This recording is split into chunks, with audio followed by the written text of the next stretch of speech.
Jadi waktu gue di Jakarta, gue dikasih kesempatan oleh Rian Adriandi untuk nonton film Jumbo sebelum filmnya tayang di bioskop. Tapi setelah nonton film itu, Rian ngasih embargo, kurang lebihnya tahan dulu, jangan bikin videonya dulu, jangan dirilis dulu sebelum gue kasih lampu hijau. Embargo ini istilah yang cukup umum di dunia konten kreator ya. Gue taunya dari dunia review sepatu, review gadget. Biasanya konten kreator disuruh ngelihat itu barang yang entah itu sepatu, terus atau gadget, suruh bikin videonya, tapi di embargo sampai tanggal rilis si produknya. Ketika embargonya diangkat, videonya boleh dirilis gitu kurang lebihnya. Karena ya tentu kan bagian dari rencana pemasaran si produk gitu kurang lebihnya. Nah dalam konteks Jumbo, embargo sudah diangkat, mari kita bahas kenapa film Jumbo adalah salah satu film paling indah, paling emosional yang pernah gue lihat. Belum apa-apa udah mau nangis.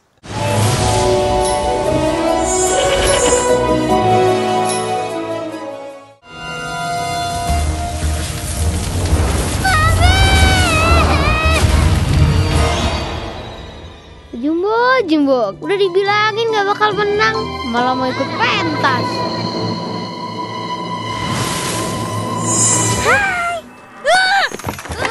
Kamu ngapain di sini? Aku mau minta tolong.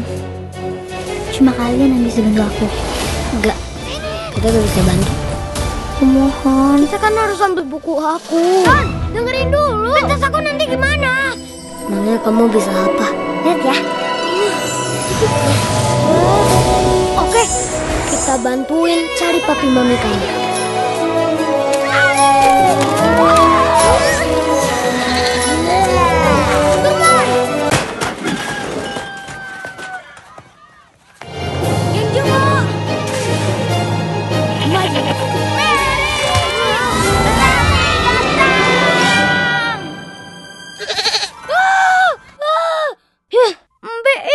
Film Jumbo ini adalah film yang dinanti oleh banyak orang sejak lama. Rian Adriandi selaku sutradaranya selalu ngasih lihat proses dia membuat film animasi ini. Rian adalah orang yang punya disiplin ilmu animasi ini, tahu bagaimana sebaiknya membuat film animasi dengan benar, dengan sebaik mungkin, dan konsekuensinya adalah dengan waktu yang tidak singkat. Tapi ketika barangnya keluar, gue perhatiin di sosmed responnya mengagumkan sekali dari orang-orang yang punya kesempatan untuk nonton duluan. Seperti gue, bedanya mereka melakukan itu di bioskop. Nah, gue akan ngomongin film ini dalam 3 babak. Ya, 3 babak. Babak pertama, gue akan dua babak pertama ngomongin dalaman dan luaran. Babak terakhir ngomongin detail yang gue suka. Dalaman dan luaran itu istilah gue aja. Gue kalau nilai sebuah karya itu dari dalamannya dan dari luarannya. Luarannya itu maksudnya hal-hal teknis gitu. Jadi kayak kalau misalkan film gitu misalnya kostumnya, pengambilan gambarnya, teknis lah. Kalau dalaman itu yang sifatnya konsep gitu, cerita dan segala macamnya. YouTuber juga ada dalamannya, ada luarannya. Luarannya itu kayak pakai kamera apa, pakai lightingnya gimana, latarnya bagaimana, kameranya bokeh, gitu-gitulah. Dalamannya itu apa yang dia mau bawa, pesan apa, cerita apa. Kadang-kadang luarannya bagus, tapi dalamannya kosong gitu. Jadi kayak bagus sih kalau dilihat, tapi ya nggak berkesan gitu. Sebaliknya ada yang luarannya tuh biasa aja, tapi dalamannya mungkin mudah untuk masuk dan meresap ke benak masyarakat gitu. Gue lebih ke yang kedua. Teknis gue ya gini-gini aja nih. Tembok-tembok ini lagi, jam-jam ini lagi. Baru kemudian gue ngomongin detail-detail yang gue suka. Dan ini seandainya gue di Jakarta, gue bisa tonton dengan lebih nikmat di bioskop, mengulang lagi semuanya, sehingga gue bisa lebih detail. Mungkin lebih tepatnya kalau gue nonton di bioskop, pengamatan gue lebih detail. Nah itu dia. Tapi gue cerita dari apa yang gue ingat aja. Kita mulai dari ngomongin luarannya ya. Secara teknis, film ini gue rasa ngasih standar yang tinggi sekali di dunia animasi Indonesia. Masalahnya kan patokan kita terhadap film animasi kan nggak terlalu banyak. Ada si Juki dan juga Nusa yang datang dari IP yang lebih established.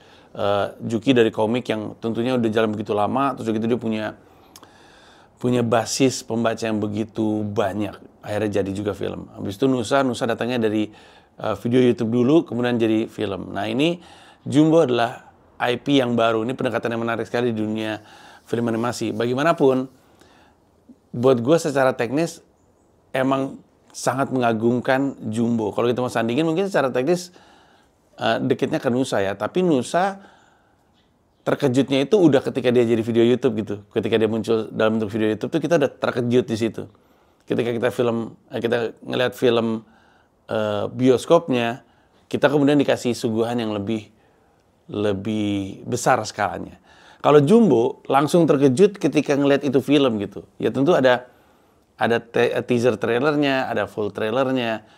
Itu juga memang mengejutkan. Tapi pas kita nonton secara langsung terus kita ngeliat yang gila bener ini animasinya kita ya. Dari adegan awal aja, waktu si Don lagi diceritain sama kedua orang tuanya, gue langsung mengamati, tahu nggak lampu yang muter gitu tuh, yang keluar cahayanya gitu. Ketika cahayanya itu jatuh di mukanya Don terus gerak gitu, kata gue, aduh bagus banget lagi. Atau ketika Don lagi di kayak taman gitu, kalau nggak salah teman-temannya lagi pada main kasti gitu, terus gue lupa kurang lebihnya gimana, tapi ngelihat bayangan pohon jatuh ke mukanya dia, itu ngeliat itu bagus banget. Terus nggak tahu ya, hal-hal sederhana kayak, bukan sederhana maksud gue, kan film ini kan ada direktur fotografinya ya, ada DOP-nya, ada DP-nya. Jadi salah satu yang juga menyenangkan dari film animasi ini adalah kamera movement-nya. Termasuk kayak namanya apa ya istilahnya di dunia film. Kalau istilah di lapangannya sih lebih sering disebutnya change focus gitu.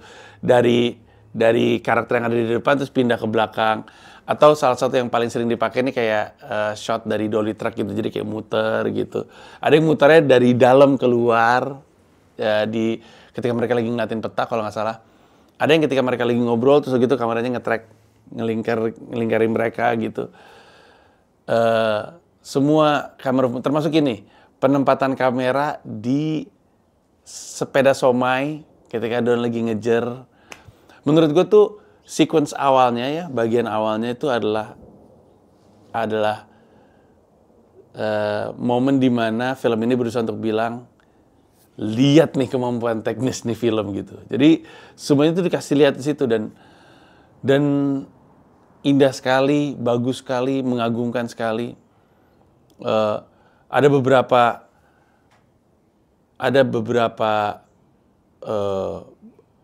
disebutnya apa ya, bagian dari film yang selalu gue suka. Kayak contohnya semua montage di Jumbo tuh bagus sekali. Semua montasnya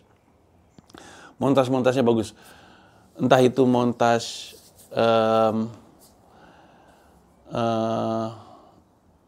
mereka lagi bikin rencana, atau montage lagi flashback, semua montasnya. Atau montage ketika si karakter Donnya lagi membayangkan sesuatu, bagus banget. Semua montage dibuat dengan indah. Beneran deh, perhatiin ketika lu tonton, perhatiin semua montasnya dan lu akan ngerti maksud gue. Karena montage tuh nggak cuman taktuk gitu, nempelin momen gitu. Montage itu kayak lebih kayak tarian gitu loh. Jadi kayak ada dinamisnya, ada pace-nya, ada informasi yang juga harus diberikan. Dan semua tarian montage di film Jumbo itu indah sekali. Juga adegan chase scene-nya itu juga keren sekali, yang pakai sepeda. Pokoknya secara teknis lu akan ngelihat film Jumbo dan lu akan merasa bangga karena kita udah sampai di titik seperti ini dari sisi teknis. Tapi yang paling indah dari film ini menurut gua adalah justru dari aspek ceritanya. Karena gue datang dari sudut pandang orang yang suka memperhatikan dan ngerjain komik. Indonesia itu kan nggak surut akan orang yang punya kemampuan teknik menggambar. Komikus banyak di Indonesia. Yang selalu jadi poin pengurang dari setiap komik di Indonesia itu justru aspek penceritanya.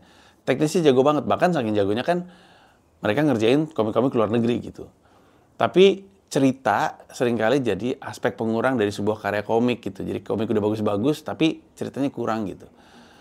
Nah, film Jumbo ini ceritanya itu menyentuh jiwa banget dan nggak tahu unik atau nggak tahu aneh ya. Lu bisa menikmati film ini dari dua sudut pandang gitu. Film ini, gue datang dari orang yang nonton umur 45 tahun ya, jadi gue nggak bisa ngadi-ngadi dan menghayal anak 8 tahun, anak 10 tahun nonton film ini seperti apa perspektifnya.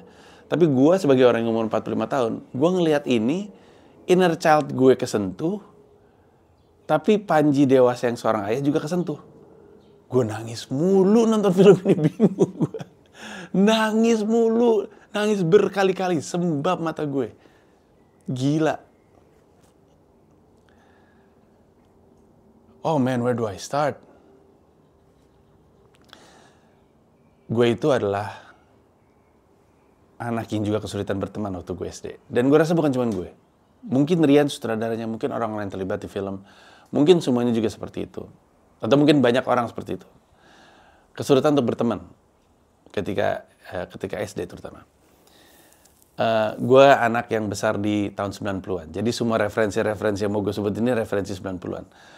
Waktu gue SD, semua pertemanan itu geng bentuknya kan. Ada geng ini, geng ini, geng ini gitu. Mungkin sekarang juga kayak gitu. Pada masanya semua geng itu diambil dari komik atau kartun yang ada di film. Kayak contohnya, gue pengen masuk ke sebuah geng. Namanya geng Ghostbuster. Gue mau masuk, ya nggak bisa Nji. Kami udah lengkap berempat. Udah ada si Peter Venkman, udah ada Egon Spengler, ada Winston Zeddemore sama Ray Stantz kalau gue nggak salah. Iya, kita udah berempat. Kalau mau lu jadi Slimer aja gitu. Terus gue pindah ke geng Alvin and the Chipmunks. Ya udah bertiga Nji. Udah ada Alvin, ada saya, yang jadi Alvin namanya Alvin kebetulan. Udah ada Alvin, ada Simon, ada Theodore. Kalau lo mau jadi si bapak-bapaknya aja namanya siapa gitu. Terus komik gue inget dulu zamannya tuh komik Tiger Wong. Mau gabung ke komik Tiger Wong nggak bisa. Ini udah Tiger Wong, ini Gold Dragon, ini Guy. Gitu-gitulah pokoknya. Jadi nggak pernah bisa menemukan pertemanan karena nggak tahu ya. Terlambat atau apa ya? Gue sampai sekarang masih nggak nemu alasannya kenapa gue nggak pernah bisa masuk ke pertemanan tersebut. Akhirnya gue jadi berteman sama anak-anak aneh di sekolah gitu. Bahkan anak-anak yang lebih identik disebut sebagai anak Badung gitu. Saking yang berteman sama gue cuman si anak-anak Badung ini, nyokap gue tuh sampai pernah ngomong sama gue inget banget, kamu tuh punya temen gak sih mas gitu. Terus gue nonton film Jumbo, gue ngelihat si Don tuh mengalami kendala yang sama. Dan akhirnya dia berteman sama Nurman kan. Nurman tuh anak aneh di lingkungannya dia. Karena kemana-mana bawa kambing. Kambingnya 3, aneh dong. Anak kemana-mana bawa kambing. Dijelasin juga sih kenapa Nurman akhirnya bersama dengan kambing terus. Tapi dari itu aja, gue langsung kesentuh gitu hati gue. Dan ingat lagi sulitnya mencoba untuk bukan sekedar punya teman, tapi it's hard to find where I belong. Does it make sense? Kayak I just want to belong with something or someone gitu. Pengen jadi bagian dari sesuatu. Karena dunia terasa sepi sekali. Sekolah itu terasa sepi sekali kalau misalnya lu nggak jadi bagian dari sesuatu. Lu datang ke sekolah, semua lagi sibuk dengan porosnya masing-masing. Blep, blep, blep. Kelompok cewek-cewek udah pastilah. Kelompok cewek-cewek juga kebagi dua kan. Ada kelompok cewek-cewek yang nya, sama kelompok cewek-cewek yang mi gitu. Semua itu ada kelompok-kelompok kayak. Lu datang ke SD, kalau lu nggak punya grup itu, rasanya aneh sekali. Lu ngeliat sekolah tuh penuh dengan gelembung-gelembung dan lu di luar gelembung-gelembung itu. Dan momen ketika Don itu nggak diajak main kasti karena dia pelan atau main bola karena dia pelan, gue inget banget karena waktu di SD gue juga nggak diajak main basket karena gue bego main basketnya. Gue inget ada anak ngomong, lain kali Panji nggak usah diajak, nggak bisa main dia gitu. Itu tuh percaya atau tidak, kalimat yang gue dengar waktu gue SD kelas berapa tuh, kelas 5 kayaknya. Masa masih gue inget sampai sekarang? Aneh kan? Kayaknya itu deh yang bikin gue kerjanya ngupload klip-klip basket mulu ke internet. Aku bisa kok main basket teman-teman, lihat ini gitu. Gila nggak? Sehingga lo bisa bayangin nonton film Jumbo itu ke gue tuh langsung kayak inner child gue dipanggil gitu. Sini deh, ini buat lo waktu SD gitu. Dan semakin gue tonton, semakin gue dibukakan oleh si film ini akan cerita ini sebenarnya tentang apa. Makin jauh ke dalam, makin kemudian kita berpikir, this is a movie about being clingy to something or to someone gitu. Karena ketika lu nggak punya tempat di dunia ini, maka lu akan selalu berpegangan sama dunia personal lu, dunia yang terdekat sama lu, dunia lama lu mungkin kalau dalam konteks Don, yaitu orang tuanya. Gila. Montas pertama itu, ini alasannya Rian nyuruh gue bikin review nih. Dia tahu gue nangis pasti. Momen awal ketika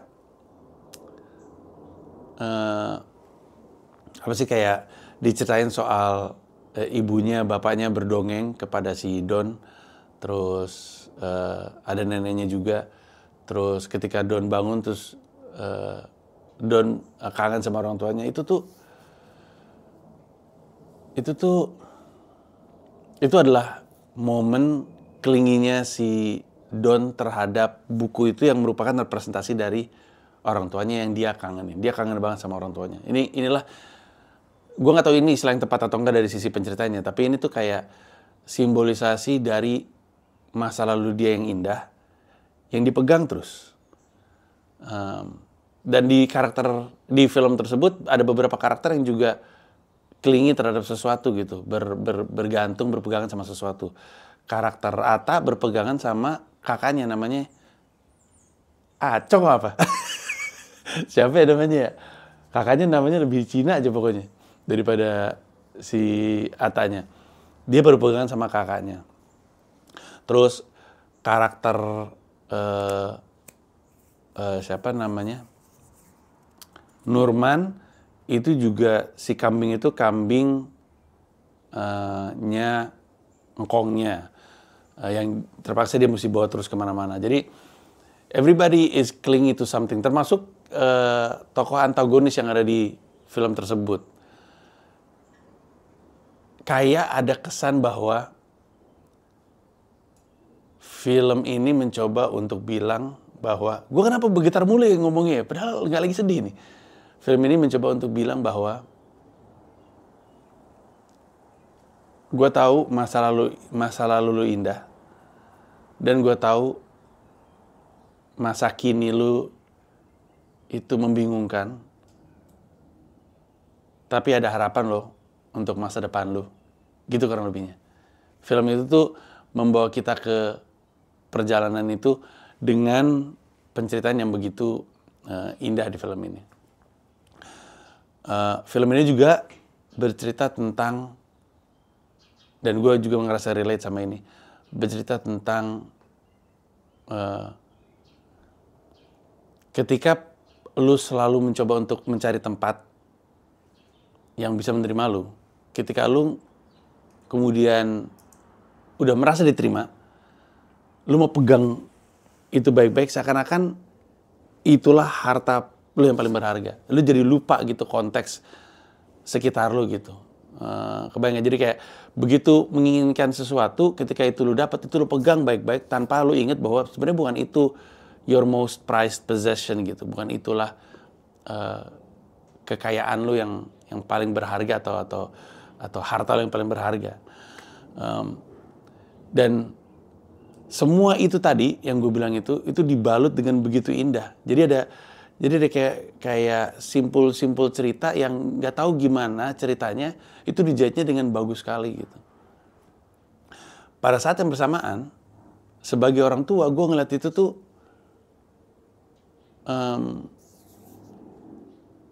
menyentuh juga keresahan gue sebagai orang tua. Kayak satu hal yang paling gue takuti dari menjadi orang tua adalah tidak ada untuk anak-anak ketika mereka membutuhkan gue. Makanya momen nangis gue pertama yang keluar adalah ketika si Don nyanyiin lagu yang ditulis sama ibunya untuk dia. Nangis gue. Soalnya yang nyanyi, waduh kenapa gue nangis? Soalnya yang nyanyi Don. Coba lu cari deh. Lagunya adalah Selalu Ada di Nadimu. Udah ada di Spotify, yang nyanyi Bunga Citra Lestari. Unge suaranya bagus banget sih, itu udah pasti. Itu mah fix lah. Legend beliau itu. Dan setiap kali gue denger lagu Selalu Ada di Nadimu, gue juga bergetar lagi dan berkaca-kaca lagi. Tapi beda banget ketika yang nyanyiin adalah Donnya. Si Don menyanyikan lagu yang ibunya buat untuk dia. Wah gila, nangis men gue. Hancur, nangis seancur-ancurnya nangis tuh. Wah gila sih. Liriknya tuh kurang lebih di bagian awal tuh bilang, ini kurang lebihnya ya, tapi intinya adalah kadang badai akan menerpa lu dan angin keras akan mendorong lu. Maaf ya, hidup emang pengen kamu lebih kuat, tapi dia juga orang tua juga minta maaf karena mereka nggak ada untuk anaknya ketika itu terjadi. Wah itu keresahan gue banget sih. Gue nggak bisa ngebayangin jadi gue ngomong ini kayak orang yang beneran ada, tapi gue nggak bisa ngebayangin rasanya jadi orang tuanya Don gitu, atau jadi orang tua siapapun di dunia ini yang nggak bisa ada untuk anaknya gitu.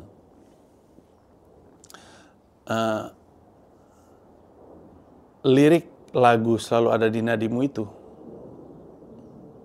itu kayak pesan yang disampaikan kepada sang anak tuh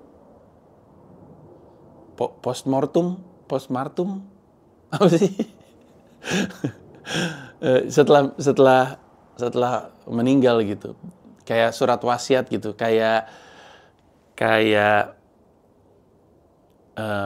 video Tony Stark untuk anaknya I Love You 3000 itu.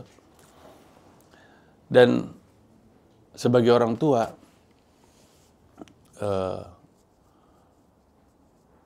si Don yang kelingi terhadap benda itu juga mengingatkan gue sama Dipo terutama. Lu ingat nggak Dipo tuh selalu pakai tas creeper? Selalu pakai tas creeper. Dari dia kecil sampai dia pindah ke New York itu selalu pakai dia tas creepernya. Baru belakangan ini aja dia akhirnya lepas dari tas creepernya. Di film itu juga kayak gitu. Ada momen di mana si Don akhirnya bisa lepas dengan benda pemberian orang tuanya. Dan sebagai orang tua tuh gue ngeliat itu tuh kayak yang, you know, I'm proud of him. I'm proud of Don finally realizing that sebagaimanapun lu cinta sama sebuah barang itu sebenarnya representasi sesuatu. Bukan barangnya sebenarnya yang penting, tapi sesuatu yang terwakilkan sama benda tersebut, dan itu pada akhirnya dikenal dimengerti juga sama Don gitu. Dipo tuh selalu ada benda yang selalu nggak pernah lepas, dari boneka monyet, terus boneka monyet kedua, terus tas ini. Banyak yang kayak gitu. Adek gue juga kayak gitu. Dia punya mainan G.I. Joe yang dia pegang bahkan sampai cuman torsonya doang tuh dia mainin terus sampai akhirnya lepas juga. Satu keluarga itu mikir, ini anak bakal lepas nggak sih dari mainannya gitu. Aduh, gue sadar gue nih ngomong meracau, lompat-lompat dan tipis-tipis spoiler, tapi kayaknya yang pengen gue sampaikan adalah siapapun yang nonton film Jumbo,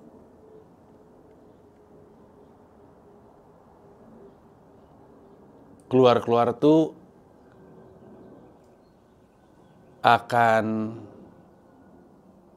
merasa sembuh, kalau ini istilah yang tepat. Semua keresahan lu, semua kekhawatiran lu, semua trauma lu, itu seperti terwakilkan dan terselesaikan. Dan itulah ajaibnya film ini. Gue yakin siapapun yang masuk ke film itu, keluar tuh merasa sembuh gitu. Makanya ada beberapa orang yang juga komentarnya adalah inner child gue kayak dipeluk gitu nonton film ini. Itu juga yang gue rasain. Tapi bedanya adalah gue ngerasainnya bukan cuma inner child gue doang yang dipuk-puk, tapi sebagai seorang ayah pun gue juga dipuk-puk gitu. Karena film ini ngasih tahu, walaupun gue khawatir dan ini adalah tahun-tahun yang berat sekali untuk sejak pindah ke New York lah berat lah ya, karena gue sering ninggalin anak-anak dan khawatir bahwa gue gak pernah ada di sisinya. Gue ngalamin tuh yang adegan klasik di film-film yang anaknya resettle, bapaknya gak ada. Ngalamin tuh gue. Dan gue menyesali itu bagian dari yang gue anggap sebagai kegagalan gue sebagai orang tua. Tapi film itu ngasih tahu gue bahwa gak usah khawatir. Gue tahu lu pengen ada bersama dengan anak lu, tapi seperti Don, anak lu akan baik-baik aja. Bayangin betapa ajaibnya film itu. Si Panji kecil, inner child gue dipeluk, Panji yang seorang ayah dipeluk juga sama filmnya. Ajaib ini film.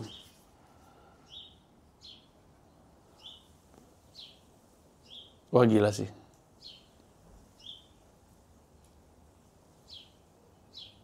What I would pay to watch the movie again in the theaters. Gue berharap ketika gue ke Jakarta lagi filmnya masih ada ya. Tolong dong bantu gue untuk filmnya jadi ada lama di bioskop. Gue pengen datang lagi, pengen datang ke bioskop, pengen nonton lagi filmnya di layar lebar. Dan merasa sembuh lagi ketika keluar dari bioskop karena nonton film tersebut. Dan kalau lu punya kesempatan yang menurut gue lu berangkat nonton sih. Menurut gue this movie is for everybody. Ini adalah lagi-lagi argumen yang tepat untuk bilang bahwa film animasi itu bukan cuman film anak-anak gitu. Film untuk dewasa juga kayak, kan ada ya banyak film animasi kayak Pixar gitu yang lu tonton, maksudnya secara tampilan tuh, atau sekilas lu pikir nih film untuk anak-anak, pas lu tonton, kenapa gue jadi ikut nangis ya nonton film ini gitu. Kenapa gue jadi ikut happy nonton film ini. Atau mungkin emang didesain untuk dua generasi gitu, si orang tuanya dan si anaknya gitu.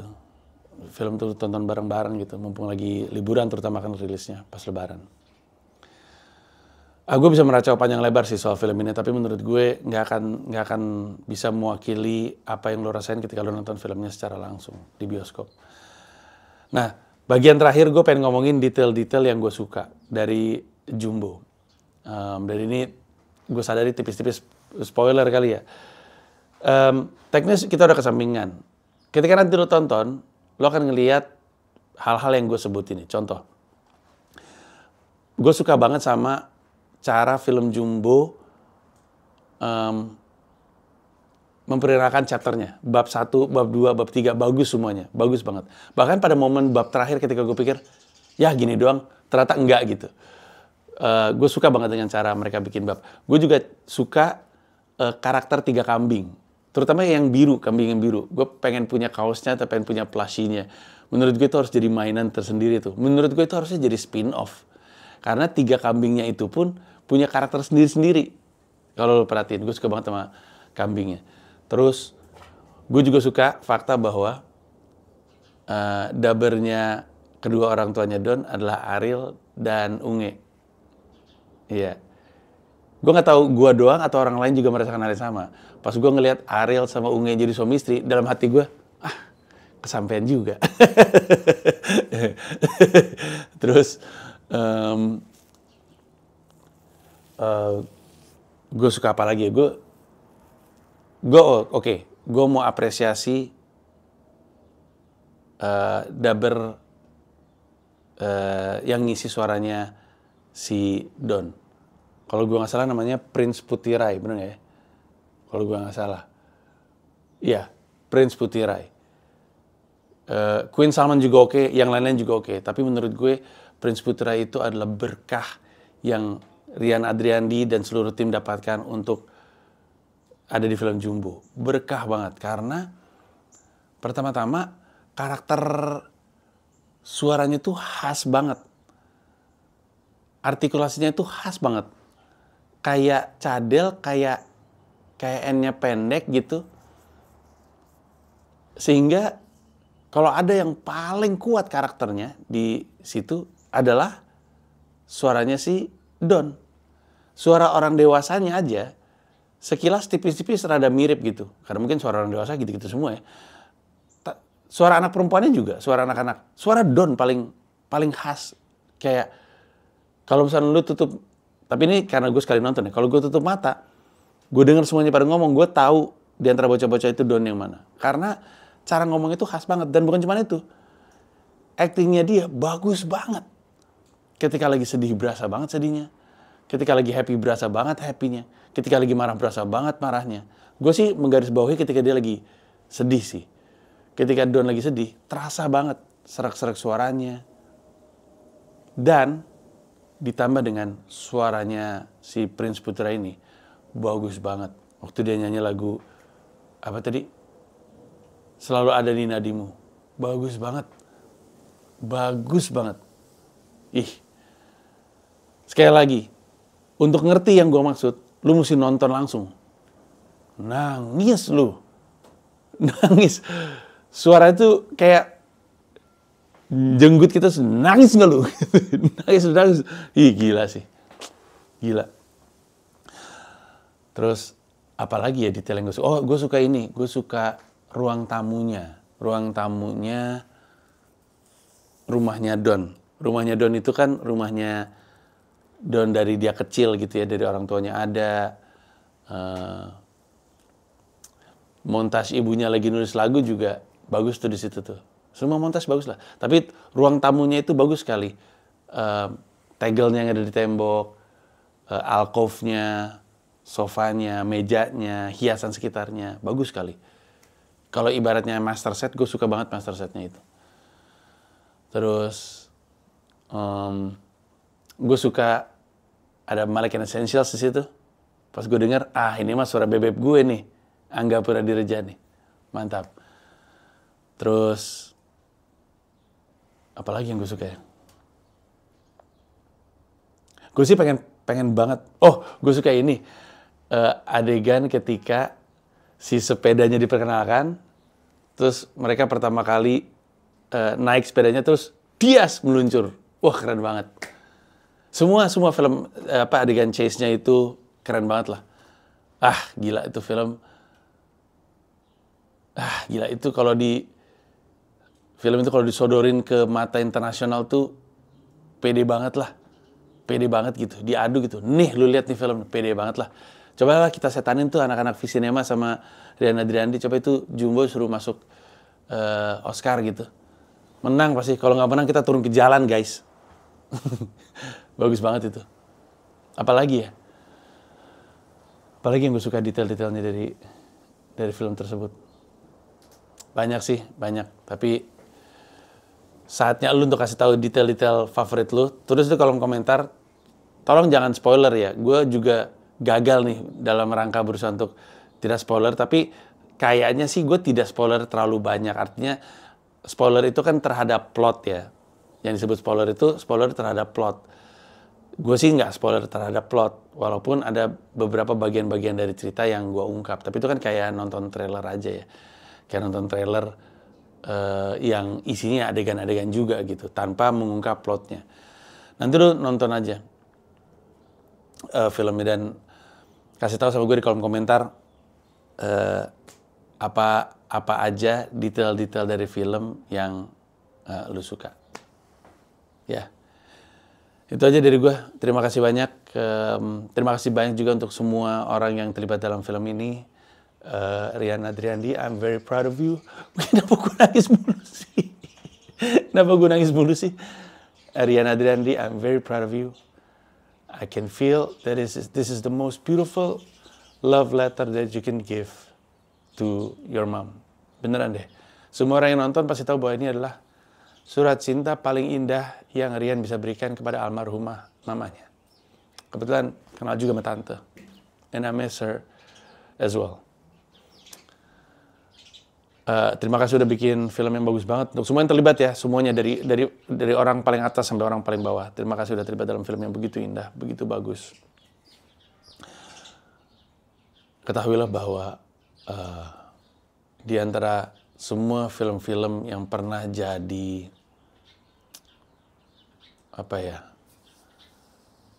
milestone di perfilman Indonesia, di antaranya gue yakin ada Jumbo. Yakin gue. Untuk itu berbanggalah, berbahagialah. Untuk yang lain silakan nonton, selamat nonton dan rasakan kebahagiaan dan keajaiban film Jumbo. Dan jangan lupa balik lagi ke sini untuk kasih tahu detail-detail apa dari film Jumbo yang lu suka. Thank you. Bye-bye.